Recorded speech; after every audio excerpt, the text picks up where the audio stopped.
তরকারি ঢাকা দেবো না পেটি শুভ দুপুর বন্ধুরা, তাড়াতাড়ি আজকের খেতে বসছি। আজকের কিন্তু একা নয়, তোমাদের দাদাভাইও আছে সাথে।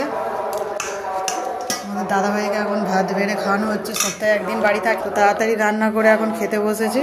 তো রান্নাটা হয়েছে দেখো, এটা হলো কুমড়ো ভাজা। কুমড়ো ভাজা করেছি, আর এদিকে দেখো কাটাপোনা মাছ দিয়ে, ফুলকপি দিয়ে, আলু দিয়ে, ধনেপাতা দিয়ে তরকারি করেছি। এই হলো আজ দুপুরের মেনু। খাবে তো চলে এসো বন্ধুরা। ফুলকপিতে মাছ দিয়ে, এখন ফুলকপির সিজন, শীতের সিজন মানে ফুলকপি দারুণ লাগে যে কোনো মাছ দিয়েই তরকারি করলে, জ্যান্ত মাছ দিয়ে করলে। তো চলে এসো বন্ধুরা।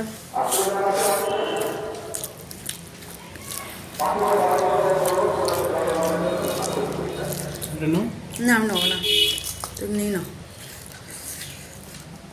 মেয়ে স্কুলে গেছে, তো পরীক্ষা আছে, ওকে খায়ে পাঠিয়ে দিয়েছি।